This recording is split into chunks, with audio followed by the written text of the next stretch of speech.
بسم اللہ الرحمن الرحیم۔ السلام علیکم ناظرین اکرام، میں ہوں توصیف سید۔ آپ دیکھ رہے ہیں Urdu Globe T V Canada Pakistan. 1 مئی اور 2 مئی کی درمیانی رات پاکستان میں 2 مئی کی صبح 9:30 بج رہے ہیں، جبکہ کینیڈا ٹورنٹو میں رات کے 12:30 بج رہے ہیں۔ آپ سے ریکویسٹ ہے کہ ہمارے چینل کو سبسکرائب کر دیں، لائک اور شیئر بھی کر دیں، اور اپنے کامنٹ سے بھی ہمیں ضرور نوازیں۔ آپ کو خطے کی صورتحال کے حوالے سے اپڈیٹ دیتے ہیں کہ اب سے کچھ دیر پہلے امریکی صدر ڈونلڈ ٹرمپ نے یورپی یونین سے درآمد کی جانے والی گاڑیوں اور ٹرکوں پر عائد محصولات میں اضافہ کرتے ہوئے انہیں 25% تک بڑھانے کا اعلان کیا ہے، جس سے برازیل کے ساتھ تجارتی کشیدگی میں نمایاں اضافہ ہو گیا ہے۔ یورپ کے ساتھ ڈونلڈ ٹرمپ کشیدگی میں اضافہ کرتے چلے جا رہے ہیں۔ اس سے پہلے اسپین، اٹلی، برطانیہ، فرانس اور اب بیلجیم، ان کے ساتھ اگر کوئی معاملات خراب کرنے ہیں تو ڈونلڈ ٹرمپ نہیں کرنے ہیں، کیونکہ ابھی فی الحال تو جنگ بندی ہے، لیکن اب انہوں نے یورپی یونین سے درآمد جو کی جاتی ہیں گاڑیاں، ان پر جو عائد محصولات ہیں اس میں 25% تک اضافہ کر دیا ہے۔ اپنے ایک سوشل میڈیا پلیٹ فارم پر ایک بیان میں یورپی یونین پر الزام عائد کیا کہ وہ ہم سے طے شدہ مکمل تجارتی معاہدے کی پاسداری نہیں کر رہے ہیں، تاہم انہوں نے اس کی مزید وضاحت نہیں کی۔ انہوں نے کہا کہ مجھے یہ اعلان کرتے ہوئے خوشی ہو رہی ہے کہ اگلے ہفتے میں یورپی یونین سے آنے والی گاڑیوں اور ٹرکوں پر محصولات میں اضافہ کروں گا۔ ایران جنگ پر امریکی صدر ڈونلڈ ٹرمپ اور جرمنی کے چانسلر فریڈرک مرز کے درمیان اختلافات کے بعد امریکی محکمہ دفاع نے جرمنی سے 5,000 فوجیوں کے انخلاء کا منصوبہ تیار کیا ہے۔ یہ فیصلہ اس ایک بیان کے بعد سامنے آیا جس میں صدر ٹرمپ نے چانسلر مرز کو تنقید کا نشانہ بنایا تھا۔ مرز نے یہ تاثر دیا تھا کہ ایران کے مذاکرات کاروں نے امریکہ کی تصدیق کی ہے۔ اب یہ ہر روز ایک نیا سٹیپ لے رہے ہیں ڈونلڈ ٹرمپ، کیونکہ یورپ سے وہ خاصے ناراض ہیں، نیٹو سے وہ ناراض ہیں، کئی ممالک سے ان کی خفگی چل رہی ہے، اور انہوں نے اپنے ایک بیان میں کہا کہ جی فریڈرک مرز انتہائی ناقص کارکردگی دکھا رہے ہیں اور انہیں ہر طرح کے مسائل کا سامنا ہے، جن میں امیگریشن اور توانائی بھی شامل ہیں۔ صدر ٹرمپ اس سے قبل اٹلی اور اسپین سے بھی امریکی فوج نکالنے کی تجویز دے چکے ہیں۔ تو اب اس کا مقصد ہے کہ ان کا اگلا نشانہ یورپ کے مزید ممالک ہوں گے، اور وہ ٹیرف وار میں دوبارہ حصہ ضرور لیں گے۔ ان کا کہنا تھا کہ ہم نے تو ابھی ایران کے ساتھ بات چیت کی ہے، دیکھتے ہیں کیا ہوتا ہے، لیکن میں یہ کہوں گا کہ میں خوش نہیں ہوں، انہیں صحیح ڈیل کرنی ہوگی۔ ان کا انداز بڑا جارحانہ، تکبرانہ اور بادشاہانہ ہے۔ ڈونلڈ ٹرمپ کسی کی نہیں سنتے، وہ صرف اپنے مزاج کے حساب سے چلتے ہیں، اور جس کے ساتھ اچھے چل رہے ہیں اس کے ساتھ اچھے چلتے رہیں گے، لیکن جس کے مخالف ہو جائیں گے اس کے مخالفت میں بہت دور تک چلے جاتے ہیں اور بہت نقصان پہنچانے کی کوشش کرتے ہیں۔ امریکی محکمہ خزانہ نے خبردار کیا ہے کہ اگر کسی شپنگ کمپنی نے آبنائے حرمت عبور کرنے کے عوض ایران کو فیس ادا کی تو اس پر سخت پابندیاں عائد کی جائیں گی۔ اب جو آئل اور گیس لے کر گزرنے والے بحری جہاز ہیں ان کے لیے دوہری مشکل ہے کہ ایک طرف ایران جو ہے ان سے ایک قسم کا ٹول ٹیکس لے رہا ہے، اور امریکہ کہہ رہا ہے جو ٹول ٹیکس دے گا ہم ان کو وہاں سے گزرنے نہیں دیں گے۔ تو یہ صورتحال مزید بگڑتی چلی جا رہی ہے، اور آج کے دن یعنی جمعہ جو گزرا ہے اس میں محکمہ خزانہ کی جانب سے ایک بیان میں کہا گیا ہے کہ امریکہ آبنائے حرمت کے ذریعے نیویگیشن کے لیے ایرانی خطرات اور اس کی جانب سے اسے عبور کرنے کے لیے فیس کے مطابق جو مطالبہ کیا جا رہا ہے وہ اس سے آگاہ ہے۔ بیان میں کہا ہے کہ ایرانی ریڈ کریسنٹ سوسائٹی جیسی تنظیموں کو احتیاط دینے والے اداروں پر بھی پابندیاں لگائی جائیں گی۔ ادھر ایران کے سرکاری خبر رسائی ادارے ارنا کے مطابق ایران نے امریکہ کے ساتھ مذاکرات سے متعلق تازہ ترین تجاویز پاکستان کو بھیج دی ہیں۔ میڈیا کے مطابق ایران نے ثالثی کرنے والے پاکستان کو یہ تجویز جمعرات کو بھیجی ہے۔ یاد رہے کہ پاکستان کی ثالثی میں امریکہ اور ایران کے درمیان جنگ بندی کے بعد اسلام آباد نے تہران اور بنگلہ دیش کے وفود کے درمیان مذاکرات کے ایک دور کی میزبانی کی تھی۔ تاہم بہت سی کوششوں کے بعد مذاکرات کا دوسرا دور ابھی تک نہیں ہو سکا۔ دنیا میں کھاد تیار کرنے والی سب سے بڑی کمپنیوں میں سے ایک کمپنی کے سربراہ کا کہنا ہے کہ ایران میں جنگ کے باعث کھاد اور اس کے اہم اجزاء کی ترسیل میں رکاوٹ پیدا ہو رہی ہے۔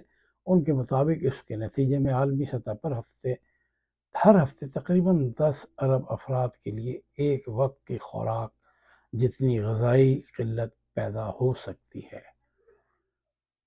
انہوں نے بتایا کہ خلیجی خطے میں جاری لڑائی، جس کے باعث ابنائے ہرمز کے ذریعے جہاز رانی متاثر ہوئی ہے، عالمی غذائی پیداوار کے لیے خطرے کا باعث بن رہی ہے۔ ادھر امریکی سینٹ نے ایران میں امریکی فوجی کارروائیاں ختم کرنے کے لیے پیش کی گئی قرارداد مسترد کر دی ہے۔ معروف ڈیموکریٹک سینیٹر ایڈم شیف کی جانب سے پیش کیے گئے وار پاورز بل کو 47 ووٹ ملے، جبکہ اس کی مخالفت میں 50 ووٹ پڑے، یعنی 3 ووٹوں سے یہ ایک چھٹی مرتبہ ہوا ہے کہ سینٹ نے اس طرز کے بل کو مسترد کر دیا ہے۔ صرف 3 ووٹ اگر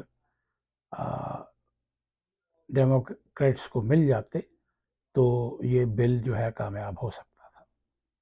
پینسلوینیا سے تعلق رکھنے والے جان فیڈرمین واحد ڈیموکریٹ رکن تھے جنہوں نے اس بل کے خلاف ووٹ دیا، جبکہ 2 ریپبلکن سینیٹر نے قرارداد کے حق میں ووٹ دیا ہے۔ ادھر امریکہ کے جو وزیر دفاع ہیں پیٹ ہیکسیت جو ہے، انہوں نے کانگریس کے ارکان کو بتایا کہ ایران کے ساتھ جنگ اور حالیہ برسوں میں دیگر فوجی تنازعات کے نتیجے میں استعمال ہونے والے امریکہ کے اسلحہ ذخائر کی بحالی میں چند مہینوں سے لے کر کئی برسوں تک لگ سکتے ہیں۔ ایریزونا سے تعلق رکھنے والے سینیٹر مارک کیلی کی جانب سے سینٹ کے فلور پر پیٹ ہیکسیت سے سوال کیا گیا کہ یہ ہتھیار دوبارہ بنانے میں کتنا وقت درکار ہوگا، تو ان کا کہنا تھا کہ ان میں سے کئی کارروائیوں میں ہم اپنے بہترین ہتھیار استعمال کرتے ہیں اور بڑی تعداد میں استعمال کرتے ہیں۔ اسی طرح انٹرسیپٹرز بھی استعمال ہوتے ہیں۔ یہ گولہ بارود راتوں رات تیار نہیں کیا جا سکتا۔ 2 ماہ قبل ایران کی امریکہ اور اسرائیل کے ساتھ جنگ کے آغاز کے بعد سے خلیجی ریاستوں میں ایسے افراد کی گرفتاری، مقدمات اور ملک بدری کا سامنا ہے جن پر قومی سلامتی کے لیے نقصان دہ سمجھے جانے والے مواد کی آن لائن اشاعت کا الزام ہے۔ حکام نے اس سلسلے میں نئے احکامات جاری کیے ہیں، عدالتی اپیل کے طریقوں کو محدود کیا اور موجودہ قوانین کا سختی سے اطلاق کیا ہے، جن کے تحت بعض افراد کی شہریت تک ختم کر دی گئی ہے۔ 69 افراد سے شہریت واپس لیے جانے کے بعد بحرین میں وزارت داخلہ نے اعلان کیا ہے کہ بحرینی شہریت ان افراد سے واپس لے لی گئی ہے جن پر ایران کے جارحانہ اقدامات کی تعریف یا حمایت کرنے یا بیرونی فریقوں سے روابط رکھنے کا الزام ہے۔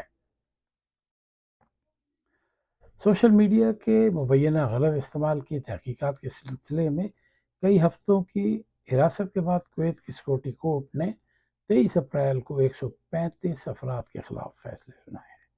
17 ملزمان کو سوشل میڈیا سے متعلق مقدمات میں 3 سال کی قید کی سزا سنائی گئی، جبکہ بیرون ملک مقیم ایک ملزم کو غیر حاضری میں مجموعی طور پر 10 سال قید کی بھی سزا دی گئی ہے۔ عدالت نے 109 ملزمان کو سزا دینے سے انکار کرتے ہوئے انہیں بعض پیغامات حذف کرنے کا حکم دیا، جبکہ 9 افراد کو بری کر دیا تھا۔ ان تمام افراد پر فرقہ وارانہ استعمال، انگریزی اور جھوٹی خبریں پھیلانے اور اشتعال انگیزی پھیلانے اور مختلف الزامات عائد کیے گئے تھے۔ بری ہونے والوں میں کویتی نژاد امریکی صحافی احمد شہاب الدین بھی شامل تھے، جنہیں مارچ کے اوائل میں کویت میں اہل خانہ سے ملاقات کے دوران گرفتار کیا گیا تھا۔ ایرانی پارلیمنٹ کے نائب اسپیکر علی نقزاد نے کہا ہے کہ ابنائے ہرمز کوئی بین الاقوامی آبی گزرگاہ نہیں ہے۔ اپنے بیان میں انہوں نے کہا کہ ابنائے ہرمز اپنی پچھلی حالت میں کبھی واپس نہیں آئے گی۔ ایرانی نائب اسپیکر کے مطابق ہرمز پر ایران کا فطری حق ہے، جائز موقع پر بہت مضبوطی سے کھڑے ہیں۔ ایران نے مذاکرات کے لیے اپنی تجاویز پاکستانی ثالثوں کے ذریعے بھیج دی ہیں۔ ایران کے میڈیا نے کہا ہے کہ ایران کی جانب سے تجاویز جمعرات کو ارسال کی گئی ہیں۔ اس سے پہلے بھیجی جانے والی ایران کی تجاویز میں جنگ کا خاتمہ اور حملے دوبارہ نہ کرنے کی ضمانت مانگی گئی تھی۔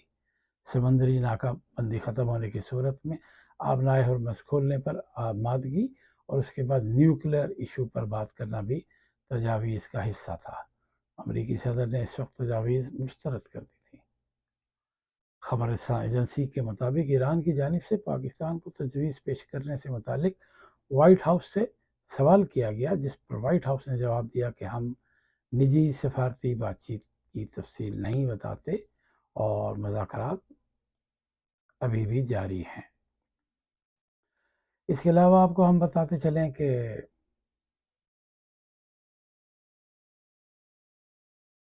ٹرمپ انتظامیہ نے ایران کے ساتھ عارضی جنگ بندی کو جنگ ختم ہونے کا تاثر دیا ہے۔ اب آپ کو پتہ ہوگا کہ ٹرمپ جو ہے وہ اس طرح کے جملے کہہ دیتے ہیں، لیکن حتمی طور پر کوئی بات نہیں ہوتی۔ انہوں نے کئی مرتبہ ایسا کیا ہے کہ اگر سب سے زیادہ ٹرمپ نے جنگ کے حوالے سے ایک ہی بیان کم از کم 20 سے 30 مرتبہ ایک ہفتے میں دہرایا ہے۔ یہ تھی آج کی اہم خبریں، اور توصیف سید کو یہیں پہ دیں اجازت۔ دیکھتے رہیں اردو گلوب ٹی وی۔ ہمارے چینل کو سبسکرائب کر دیں، لائک کر دیں اور بیل آئیکن بٹن کو بھی دبا دیں تاکہ آپ کو نوٹیفیکیشن ملتا رہے، اور ہمیں کمنٹس ضرور دیں اور ہمیں ضرور اپنی رائے سے آگاہ کریں کہ ہم کن موضوعات پر اپنے ولاگ میں ان کو شامل کر سکتے ہیں اور انہیں کیسے بہتر کر سکتے ہیں، کہ بہتری کے لیے ہمیں کیا اقدامات کرنے چاہیے۔ اور ہم چونکہ یہ ولاگ کینیڈا سے کرتے ہیں تو اسے زیادہ سے زیادہ پاکستان میں دیکھنے کے لیے ہمیں کیا اقدامات کرنے چاہیے۔ آپ سے ایک اور ریکویسٹ ہے کہ ہمیں اپنی رائے سے ضرور نوازیں تاکہ ہم اپنے ولاگ کو مزید بہتر کر سکیں، اور سچ کے سفر میں ہم آپ کے ساتھ ساتھ چلتے رہیں۔ ہماری نہ تو کوئی سیاسی جماعت ہے، نہ ہم کسی سیاسی جماعت کے کارکن ہیں، نہ کسی سیاسی جماعت کا نقطۂ نظر صرف پیش کرنے کے لیے ہم ولاگ کرتے ہیں، نہ ہی اسٹیبلشمنٹ کے نقطۂ نظر کو آگے بڑھاوا دیتے ہیں۔ ہم حالات کے مطابق اور اپنی فہم کے مطابق تجزیہ کرتے ہیں، جو محسوس کرتے ہیں وہی آپ سے گفتگو کرتے ہیں۔ اور بہت سارے ہمارے سینئر اور جو معروف یوٹیوبر ہیں، بہت سارے ایسے پوائنٹس، ایسے نکات جن پر ہم نے گفتگو کی ہے، اور ظاہر ہے انہوں نے بھی صرف انہی نکات پر گفتگو کی ہے، کیونکہ آج کل اہم ایشو جنگ کے اور مذاکرات کے بارے میں ہی اس پر گفتگو کی جا رہی ہے۔ ہم بھی انشاءاللہ کرتے رہیں گے۔ اجازت دیجیے، السلام علیکم۔